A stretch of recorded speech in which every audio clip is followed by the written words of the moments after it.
All right, that was pretty good. Thanks so much for coming out. Appreciate you joining the panel today. We've got a great group of speakers. When we started talking with Streaming Media East about this panel, we wanted to make sure that we had a good variety of different types of content creators, people who are in the business of social video. And what we're going to be talking about today is particularly how these types of companies find and engage with digital audiences. So we have here, like I said, a great group of panelists. One of the things that want to make sure that when you're thinking about questions, we'll do a little question and answer at the end. When you're thinking about those questions, don't hesitate to iron in on one of the panelists if you have specific questions for them. We're going to cover a great breadth of topics here today. So it's only 45 minutes, and we want to leave some time for Q&A. So I'm just going to jump in and let the folks introduce themselves. Brian, why don't we start with you? Sure, Brian Ring, and I've been in the video and TV tech business for many years, probably close to 2 decades, but I usually say 18 plus years just to keep myself in that sweet spot. I've been doing a lot of research in the last 3 or 4 years as a consultant working for a great many companies across the space, and have zeroed in on sports and live streaming and social, and so just been lucky enough to observe from the sidelines and be involved on the field once in a while as well. Cool. Hi, Blake Stuchin from the National Football League. I work in our media strategy and business development group. Our team does really 2 things. One is we're responsible for the licensing of the NFL's media rights to our partners. That includes broadcast partners, digital partners, to primarily produce and create the live games that you see every week, as well as other types of related programming like shoulder programming on television, pregame shows, NFL Live on ESPN, things like that. The other half of our time is spent thinking about the strategy for the league's owned and operated media assets. So NFL.com, NFL Network, NFL Mobile. We have a series of products we create ourselves in-house and think about how those work in lockstep with what we do with our partners. Hi, I'm Gabriella Mirabelli. I am a co-founder and CEO of Anatomy. We're a creative agency that markets and promotes entertainment brands, and so we create trailers, image spots to help you decide what you're going to binge next. We also conduct research around young millennial behavior, looking at how they discover content, and then their other behaviors, whether they're ad blocking, pirating, doing things like that. I'm Britta von Schoeler. I'm the president of Broadway Video Enterprises, and at Broadway Video we produce many shows including Saturday Night Live and Tonight Show with Jimmy Fallon. And my role at the company is to head up all the business initiatives, which include managing rights to our shows and all exploitation, but also growing revenue and engagement, which means digital these days. And I'm Rick Bashkoff, Senior Vice President of Business Development at Zefr. We're a technology and services company working with some of the folks here on the panel, Blake and Britta, over time helping major media companies and the biggest brands think about their social video strategy in really compelling ways, and most importantly, how that social strategy fits into the broader business strategy of the companies. So let's start here. I'd like for each of you to just kind of give a pretty short kind of summary of how you're measuring success in social video, and I want to speak to specifically to Britta and Blake first, as they're uniquely positioned at a content provider. So how are you measuring success in social video right now? And Britta, I'd like for you to talk a bit about Mas Mejor, because that's a big priority of Broadway Video Enterprises. For those of you who don't know, Mas Mejor is Broadway Video's premium comedy studio powered by Latina voices. So it's a really interesting new network of content that they're working on. And Blake, being at the NFL for so much time, has worked with many of the different social video platforms. So give us a sense of how are you measuring success today? I think we measure success a little bit differently depending on what property we're talking about. With something like Saturday Night Live, where our audience is so massive, of course we look at engagement like everyone does, but oftentimes our engagement is negative, especially these days when people think that we've taken a political line, even though we haven't really. But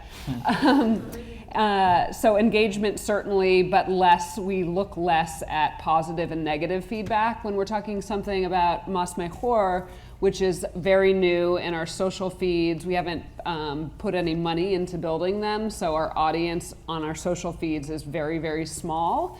But they're all people who are there because they like the content, so our engagement rates tend to be extremely high. And in instances of Mas Mejor, where our audience is small, we do take to heart a little bit more when we're getting negative feedback. But these days we are able to look at the comments and what kind of engagement rates we're getting for any particular video or theme we're talking about, and really bring it into focus and use it to help build creative later. And Blake, so you have a pretty interesting challenge in that you've got basically 32 individual brands and then the overarching brand, right? I'd love for you to give us some examples of some things in that construct that have worked, maybe some that haven't. What would you say, give us some examples of some things that have worked first. Let's start with the positive. Okay, so I'll start by saying, in order to say what works, we have to at least establish what makes it work. What is it? What is a measure of success? And for us to at least give some context, I'm going to give an answer that sounds entirely antiquated, and yet then I promise I'm going to make it entirely related to digital. And I'll do that in about 2 sentences because I've been told to keep these things brief. We're a 98-year-old company, and in some ways our strategy has not changed. We want to build mass audiences and distribute our content on whatever the dominant reach platforms are. Historically, that was television and radio.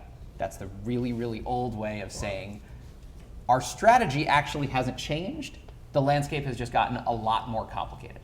And so for us to define success, it's still about building an audience.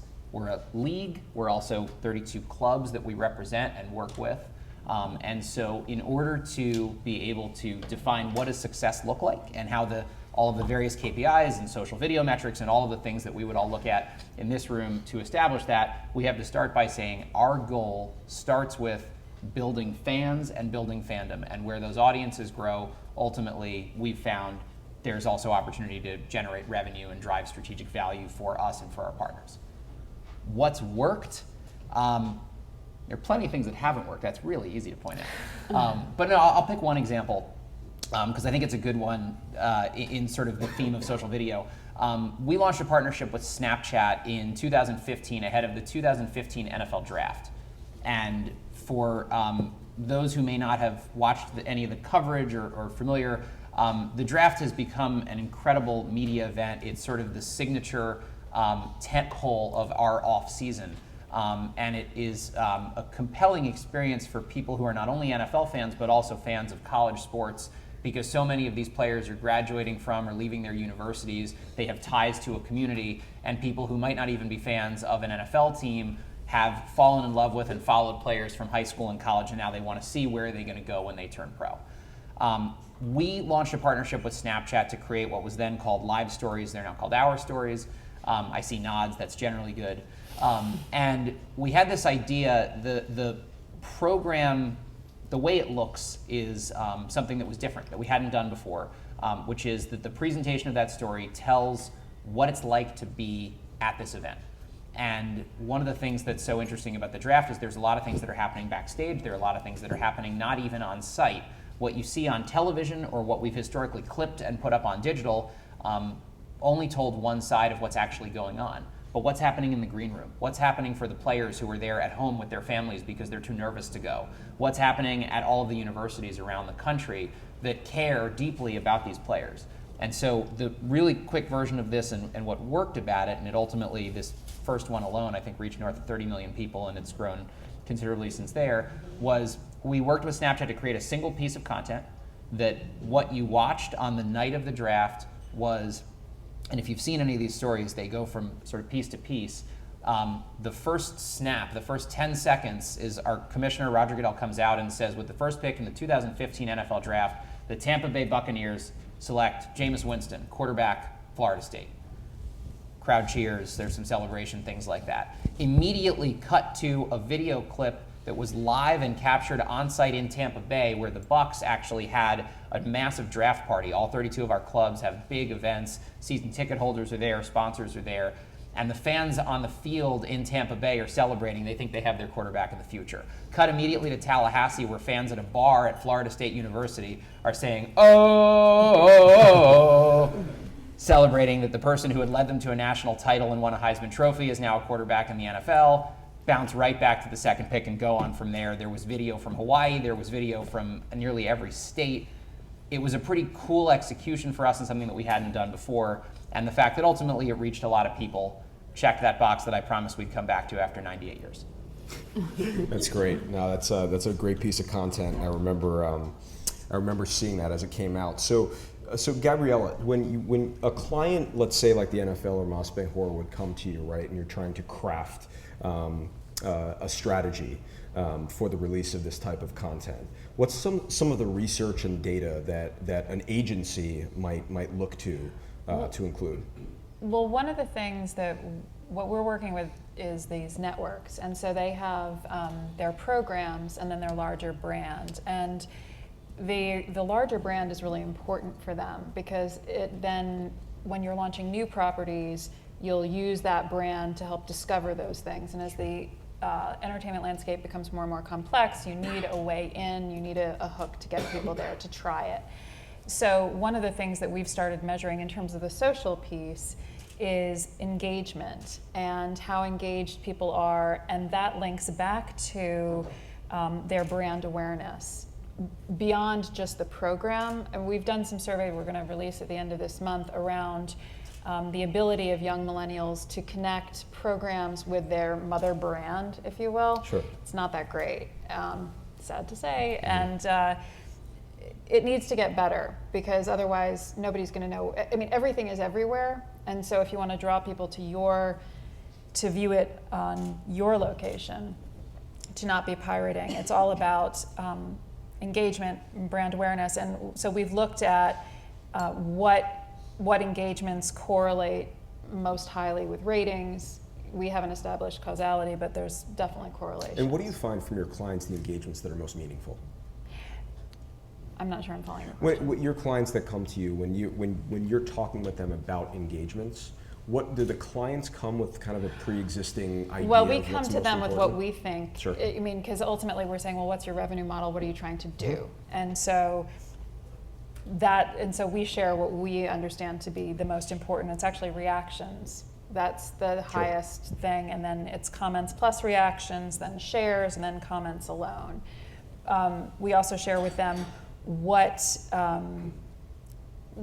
video is the thing that really also is the most beneficial. That's what's going to get the most hits. And also the importance around time of day. Actually, when you post, there's 3 p.m. Eastern Standard Time is the very best time to post anything on Facebook because you've got the global clock, and that time frame hits a good time on the East Coast and a good time on the West Coast. And the most people are on, and you're going to have just dramatically more engagement with your post. Keeping in mind, of course, that Facebook can change how they do things. Sure. And they can throttle it, and then you've got to redo everything. So it's sort of, right now, this is what works. Sure. Right now, this is how it works. And it's interesting because at the Variety Conference, everybody's saying we're all in on social, but it's a little scary. And it is a little scary. I mean, Absolutely. Brian, you've been very patient. Thank you. So Brian Is actually. that a question? Yeah. Handled it well. Brian actually puts out this Media fantastic report, the Social TV Index, and we've been talking a lot about the different types of data engagements, things that both agency perspective and content creators perspective. What kind of content are you seeing people interact with most at this point, per your research? Well, and you can split it up in different ways in terms of like genre and platforms and things like that. I have been tracking social activity for about 3 years now. Some of this isn't surprising when as you said, you asked me to prepare some stuff. Each report, there are very specific things that pop up. Last fall was YouTube shut up, and you go dig in what's going on there. Well, the network, I think ABC News maybe, a real aggressive program, right? So when the big guys start to engage with these platforms, guess what? You see a result, right? We also saw Facebook declined a little bit, not meaningfully taking them down from number one. They're sort of crushingly dominant, but when they changed the algorithms, like it went down a little bit. Sure. So there is a little bit of sort of art and science in terms of there's the platform element. Each platform has its own unique social graph, what people like to post and don't like to post, and then content itself is of course into that mixture. So having kind of given that as a little bit of a disclaimer, in general, Facebook dominant, like kind of unchanged, just crushingly dominant. Lots of news, right, which you would think and you expect and things like that, but there's a lot of sports and drama and things like that, but news is really high up there on Facebook. I've seen also Twitter, the story there is not a surprise, but it has been kind of stagnant. When I first did the study, it was pretty high. It dropped, they had a terrible quarter, et cetera. It's kind of floored out, it hasn't gone any lower. But it has kind of stayed there, and that's sort of interacting in a little bit of a weird way with sports, because we've seen a little bit of a decline in sports.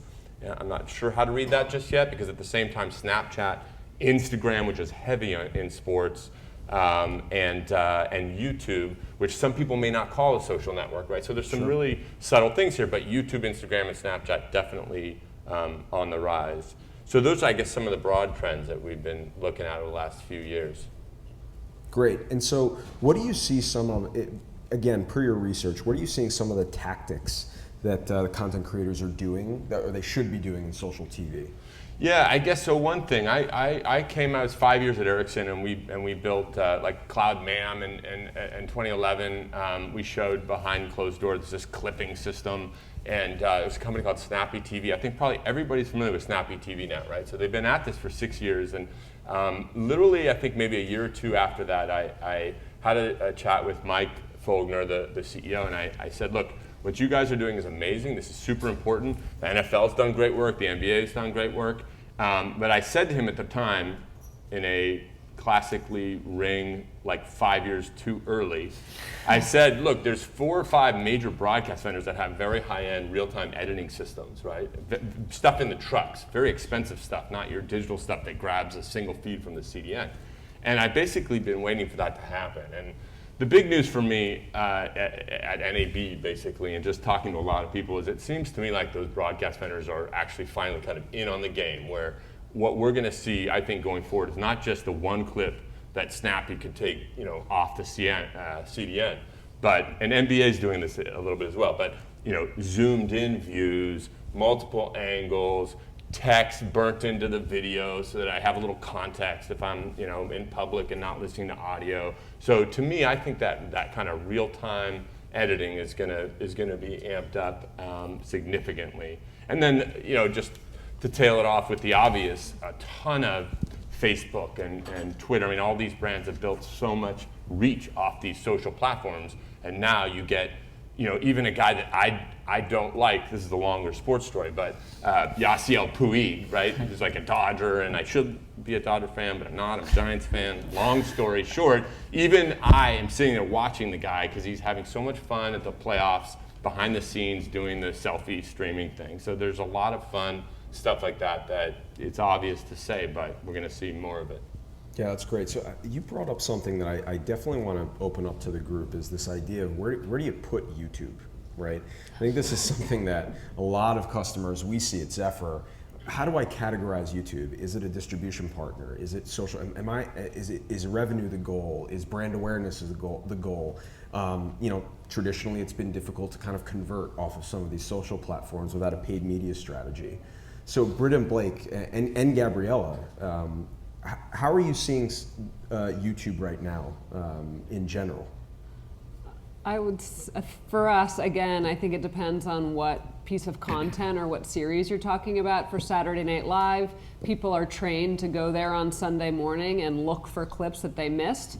For something like Mas Mejor or Portlandia, which are lesser known, YouTube isn't really a great distribution platform for us because people don't know enough to go there and search for our stuff. So without the discoverability tools that Facebook has, for that reason, I think it's not as important of a distribution tool for our smaller programs. Yeah. Blake, you guys have had a great deal of success in YouTube in the last couple of years. Can you talk a little bit about how that is categorized at the NFL? How does the NFL think about YouTube? How do you, what is it, does it come up next to Facebook and Twitter, or does it come up next to Amazon, Netflix? Where are the discussions usually? I think the labels to us are less important than looking at the approach we take to media broadly. Again, one of the things that is core to the way we approach our business, and our media is a big driver of the NFL's revenue as a whole. It's a big driver of sort of everything that we do. Is that we look at how things are distributed and made available across a broad range of media platforms. So that's not just social media platforms, it's not just digital platforms, it's also television, it's radio, it's all of these other areas where we're putting our content. And so for us, and maybe it oversimplifies it, but we look at each of the platforms to say, are they at a sufficient level of scale? Is there a relevance for the NFL to be there? Is there the type of content that we could create, or a product that makes sense for us to participate? And then naturally, what's the right structure or the right way in which we would craft a partnership to participate in that ecosystem? And it's obviously no secret, I think some of you probably remember, we were one of the last sports leagues to actually go up on YouTube. It took us, we sort of joke, it took 10 years to get a YouTube deal done, and it wasn't because we hadn't heard of Google. But though it took us a long time to get there and sort of find the right model that we thought made sense and was accruing value to all parties, and managed some of the complexities of our rights business and partner ecosystem, once we got to that place, I think generally the way that we look at any of these platforms is that there are a lot of different things that they can bring. So YouTube specifically has been a channel for us, a place where we have distributed a high volume of our content, actually a lot less than we used to. That was one of the key learnings, was the fact that YouTube isn't necessarily just about tonnage, it's about the right content for the right audience with the right level of targeting. And so it was a lot about how do we program content for people who are proactively searching for it. We're fortunate to have fans who are often looking for game highlights, they're looking for their favorite players, their favorite clubs. How do we make sure that we're putting in the right level of metadata, the right type of tagging, to be able to actually drive them to exactly what they're looking for? And I think that's something that we're still learning, but we're glad to have seen some success over the last few years. Great. Gabriella, how about you? I think that what's interesting in talking about searching is what we found is that the user experience, young men search and they look for content slightly more than women. And so that's sort of one of the differences we're starting to see is in how people are discovering content. And they also, the user experience, again, the young millennials enjoy the interface on YouTube. And so that this is when networks are competing, there are so many places you can find content, and they find it easy there to consume the content. I would argue it is somewhat of a social platform as well, though, because you are interacting with a group of people, you're commenting about it. And the fan aspect, I don't think that's just for sports. I think fans is how all entertainment is being promoted, and how it's being shared, and how it's migrating across social networks. It's the super fan who comments, likes, shares, and then it goes viral through their network. It's that secondary network that gets you traction. Excellent. And Brian, what are you seeing on YouTube particularly? You mentioned that it's starting to come up, and the reason that I'm honing in on YouTube is particularly because it is the one, like I said, that is kind of this wild card with people that, Yep. Britta said it nicely, that it depends on the different types of content. It's, Yep. whereas on Facebook and others, that there are a little newer entrants, it's a bit different. It's fascinating. So OTT, right? We haven't talked about that, but we're in a unique moment, in my opinion, technology-wise, because we have four major behemoths, four of them, right? Normally technology is a monopoly, but right now we have Fire TV, unlimited money, YouTube, unlimited, Facebook, right? So we have all these. Chromecast, Roku, Apple TV, unlimited money in these platforms.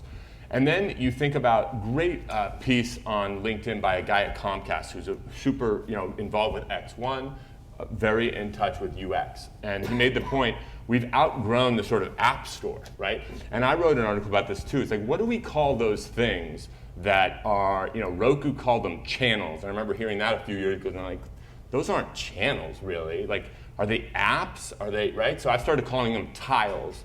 And this guy from Comcast also made this point. It's like, what's behind that? Is it a navigational app? Is it like a category of programming? Is it, right? So, and then fast forward to Twitter has one, but Facebook doesn't. YouTube has had one on all these platforms for a long time, right? So it's weird to me that not everyone, in fact, I said to somebody something about Twitter being an OTT platform. Like, no, Twitter's not an OTT platform, right? So I think in some sense, we're seeing this really early on develop in these really interesting ways where a company like Facebook has no OTT strategy. Like, and you're just like, why not? It's crazy. And yet, if you ask people, where have you seen live streaming, what, right?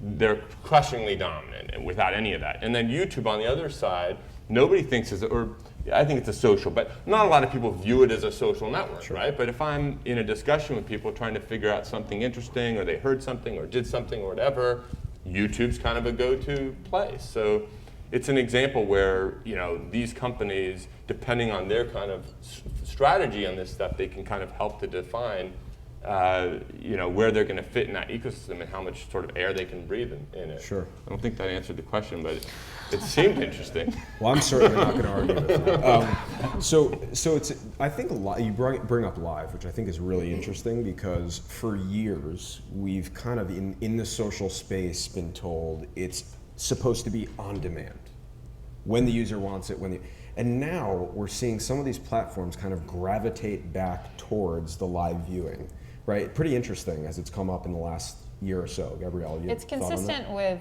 authenticity, though, the authenticity piece, which is everybody's authenticity. And so when something's live and it's not been produced, you get that real visceral connection with people.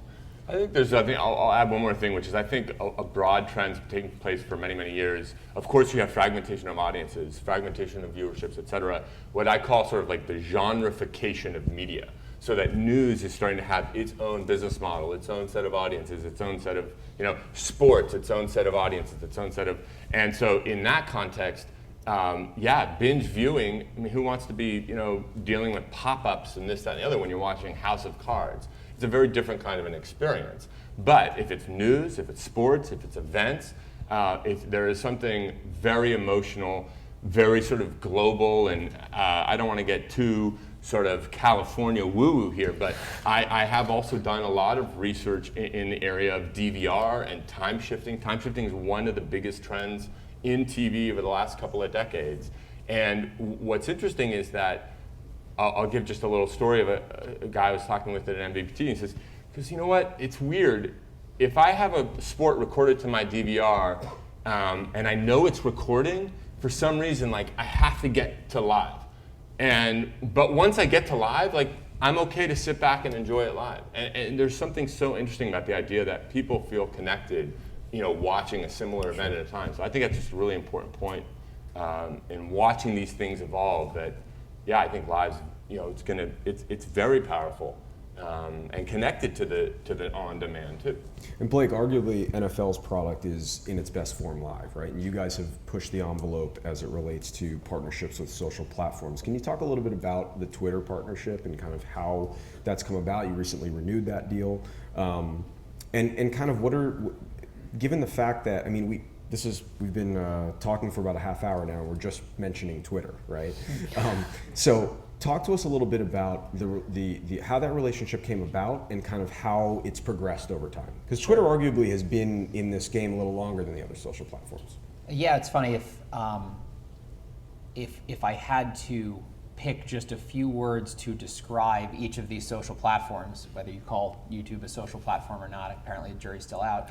But to me, the essence of Twitter has always been about live conversation, live real time, near real time, whatever that may be. And so, first of all, building on Brian's point, I echo the perspective that live events, live gatherings are still a great way for any brand, any entertainment producer to engage community and stoke passion.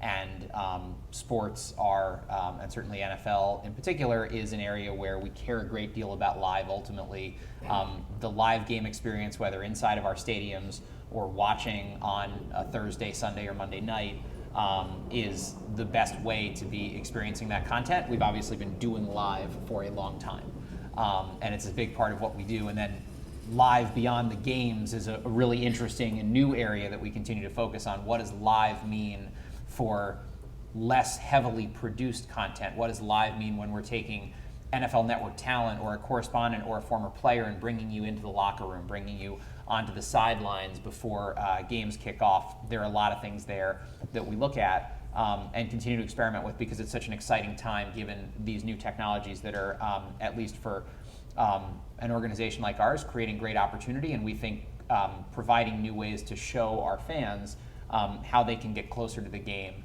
and experience it. The Twitter partnership specifically is something that has, I think, been a great relationship that we've had with them for now going on 5 years.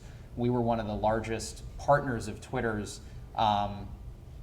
years before we started carrying the live game itself. Many of you may have seen that we actually broadcast Thursday night football games in what we call a TriCast on Twitter last year. So the games were carried on television on either CBS or NBC. They were also simulcast on NFL Network, which is our own cable network. And then additionally, fans could watch them around the world for free on Twitter live.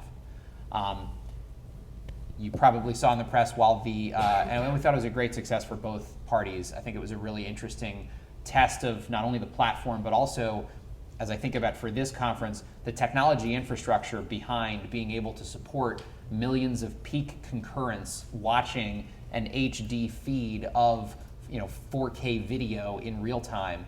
Not a sort of insignificant challenge to actually execute on. And I think Twitter did a great job in handling that.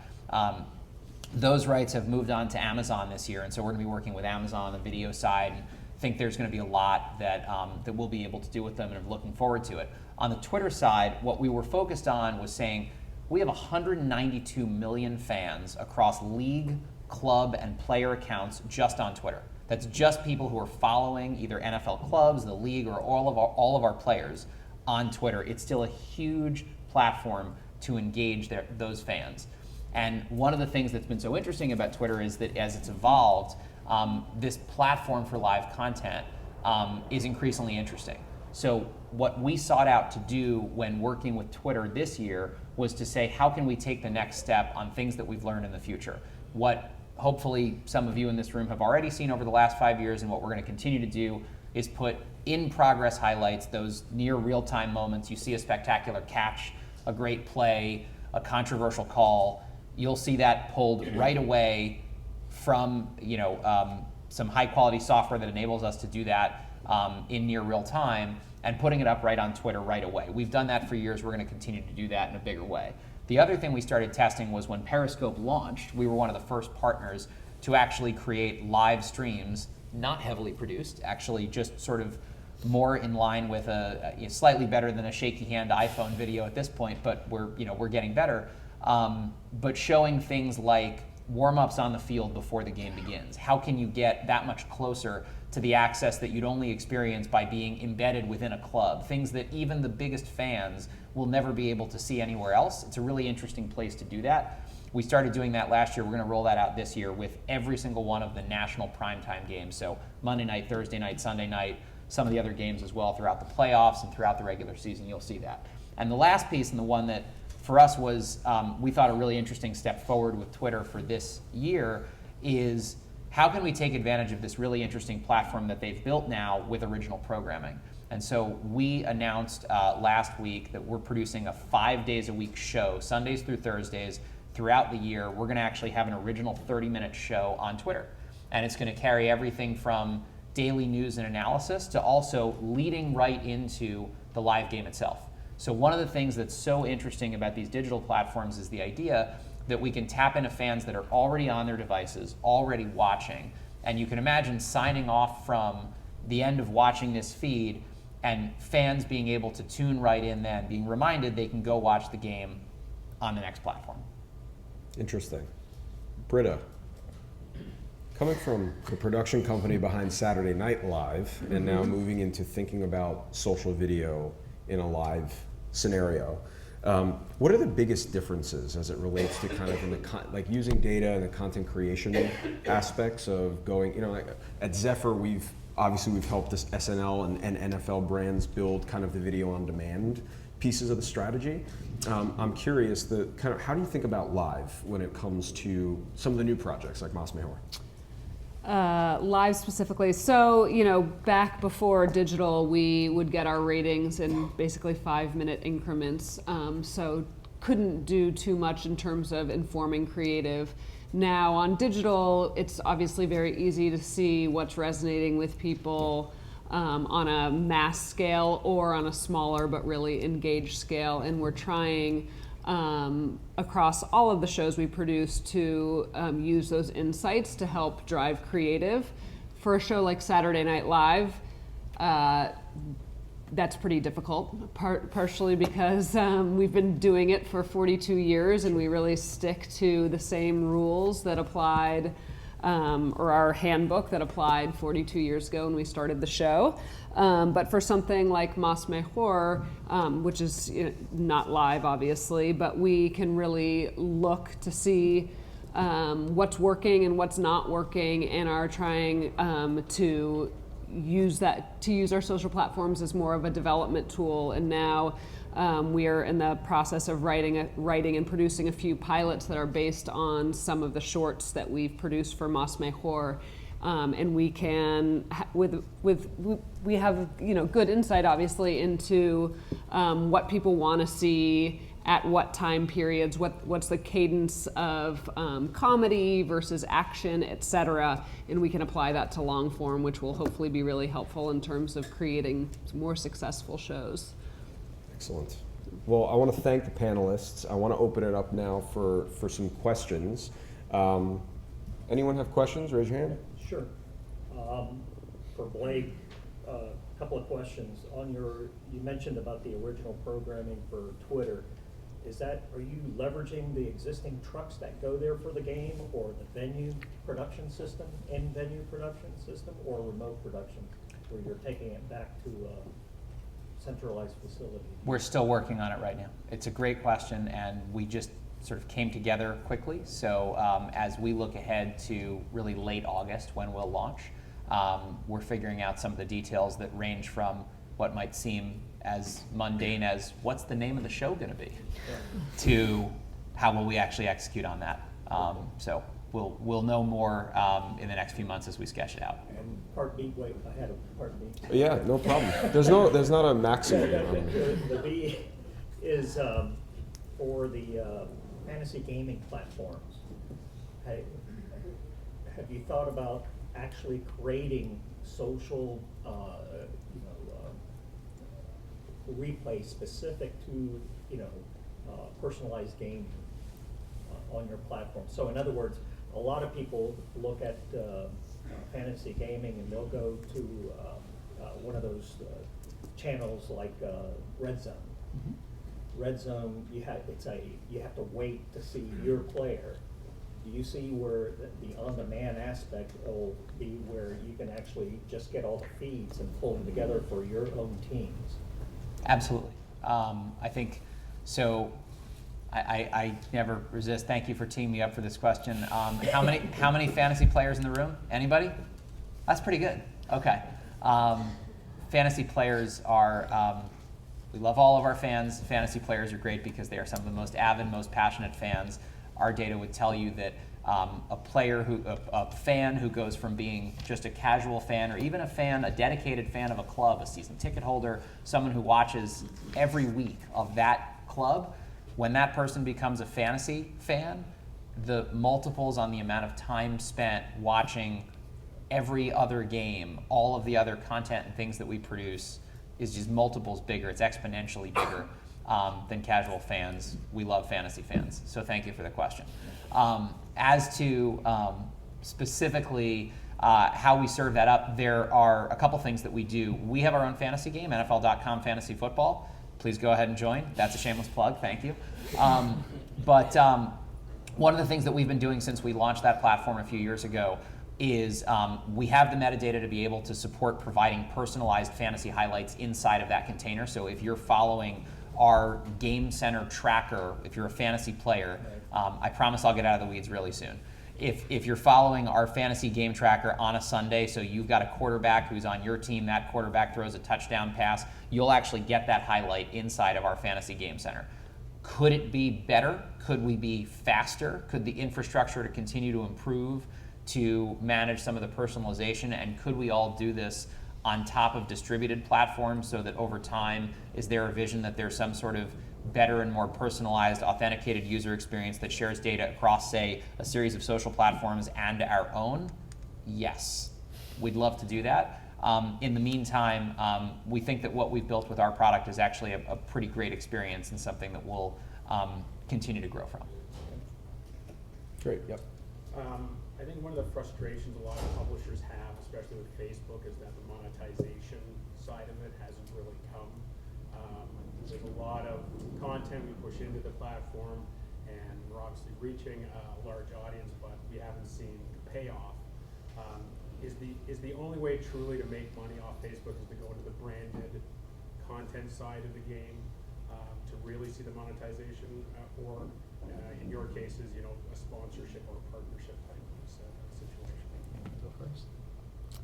Happy to do it either way. Well, from my from the work I do, most of the dollars we're making on Facebook right now are derived directly from branded partnerships that we have and content we're producing and then pushing out to our fans. Hopefully that will change in the near future, but for us it hasn't yet, and we're not part of the beta, so aren't monetizing ad revenue beyond that. Yeah, and I think just I'll touch on it quickly because it's relevant to us as well. We talk with Facebook regularly and have a deeply engaged audience, but we don't today have an active partnership with them. We would echo that sentiment. We hope that will change over time. I think that there are a variety of structures that we continue to look at as to how to work more closely with them. And we expect that those things are rapidly evolving. The only other thing I would add is for publishers in the video space in particular, I think that a lot of where Facebook has increasingly been moving toward not just an emphasis on video, but also on produced high quality, longer form video with the launch of Video Home and sort of where that's increasingly going, I think generally bodes well for parties that have content that people are proactively raising their hands and care about to seek out and look for. Obviously, SNL and NFL have a lot of brand awareness, so this is less relevant to them. But for Brian or Gabriella, when you're advising clients, or maybe with Massimo for a new brand, when you're thinking about launching on social, how do you think through the percentage or the amount of investment in media to boost the content or get it out there, market it, versus the actual content production? It depends clearly, but I'd love there's a 50-50 split, or how you think through that perspective. Great question. Yeah, it is a great question. Super tough to answer that question because it's sort of organic and how's it working, and sometimes you're putting paid money behind creative efforts. So yeah, that's just a really tough question. I guess you got to do both and iterate it over time. And to the previous question too, you're trying to get out to all the platforms. I think there has been a little bit of blowback from the Facebook dominance thing. There's a little more of a sense that I get that a lot of the media companies are like, look, let's take advantage of Instagram and Snapchat and this, that, and the other thing, and try to, while this is happening over the next 5 years, let's make sure our O&O properties are where they need to be, our apps and our websites and things like that. But it's a hard question. The only thing I'll say, I did see a great post, a guy named Mike Prohl from Hill Holiday. You have to pay, right? You have to. It's now no longer organic land, I think, in all of these universes. Yeah, I mean, you're paying to push and get reach. I think with entertainment companies, 1 to 5% of those people who like the page will ever see it unless you pay to have the reach be more than that. I mean, it's closer now probably to 1 to 2, unless you're paying to push it. And the other thing that's interesting, I mean, when you have a brand new thing, certainly with younger people, and they're the ones who are moving to the digital platforms, but still about 50% of them are watching television. And if you are watching television, brand awareness is much higher. We found that those people who watch television have greater brand awareness. And also if you have on television and on social, you get a kicker effect, return on that brand investment, and you're gonna have just a multiple of remembering the brand, understanding the brand. Okay, I think that's all the time that we have. Apologize, didn't get to your question, but we'll hang out up here for a couple minutes afterwards, but appreciate you attending and thank you to the panelists. Good job. Thank you.